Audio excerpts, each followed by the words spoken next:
I'm going to share you another hair coloring video. Yes po, opo.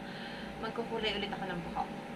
Na-inspired ako mag-hair color ulit dahil nakita ko nga yung post ni Ann Curtis. Ayan, sobrang ganda niya. Sobrang ganda ng hair color niya. So sabi ko, gusto kong gawin yung hair color na yan.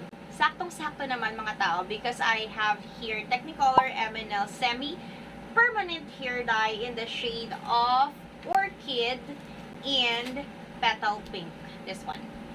Nag-blonde talaga ako ng buhok para dito. Binleach ulit yung hair ko para dito. And if you're asking me or if you're wondering what kind of bleaching set yung ginamit ko, nandito po siya sa previous video ko.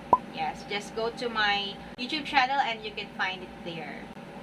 20 pesos lang at pwede nang maging ganito ka-blonde yung hair nyo. Based dun sa mga tutorials na napanood ko, kung gusto ko daw na maging parang pastel color lang yung hair ko, ay mga 5 minutes to 10 minutes ko lang ibabad sa hair ko. And dagdagan ko daw ng keratin or something like conditioner yung mixture para daw mag-lighten yung color. So, para lang talaga tayo dito nagme-mix-mix ng paint dun sa desired hair color natin. So, i-try natin ngayon ito, dahil ito lang available sa akin, cream silk conditioner. Maglagay tayo ng cream silk sa ating mixing bowl. Of course, non-metallic lagi dapat ang ating mixing bowl. So, lagi ako may ready dito na bowl.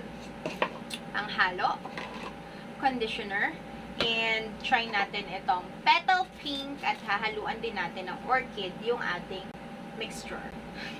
I've learned from my mistake on my previous vlog. Directly ko siyang inilagay sa hair ko, which is sobrang tapak. Kaya ayoko na mangyari yun ngayon. This time, hahaluan ko siya ng conditioner. Tapos ito, until I get the desired hair color na gusto ko. So, let's go. Mag-mix and match na tayo dito.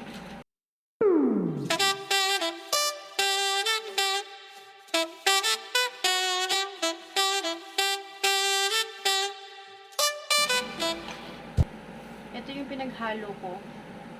Ayan yung kulay niya nung pinaghalo ko, yung orchid, tsaka yung petal pink. Tapos sobrang bilis ko lang dapat siyang i-apply sa hair ko. So, mabilisan lang tayo dito. So, bali, hindi na ako makakachika sa inyo. Panoodin nyo na lang ako magkulay ng hair. Kasi sobrang bilis ko lang itong i-apply sa hair ko. Kailangan ko na siyang banlawan agad-agad.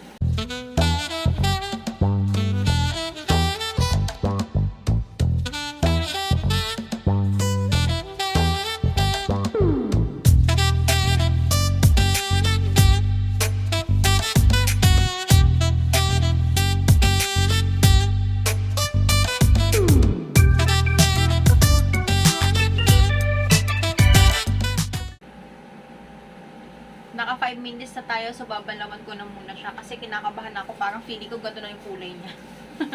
See you later!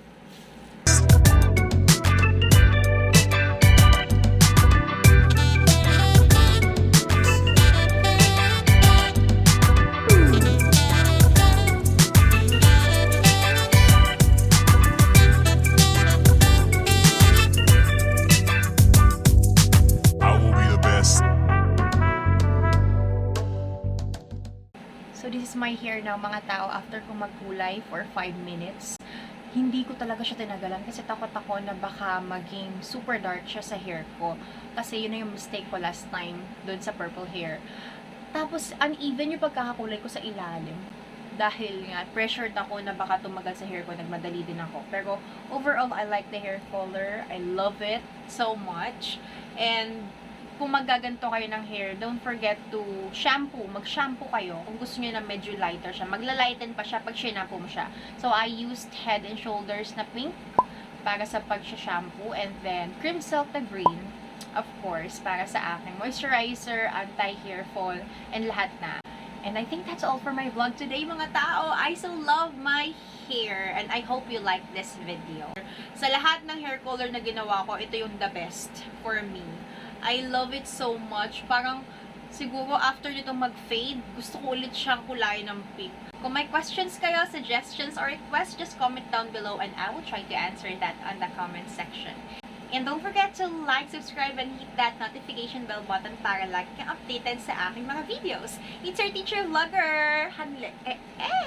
See you on my next vlog!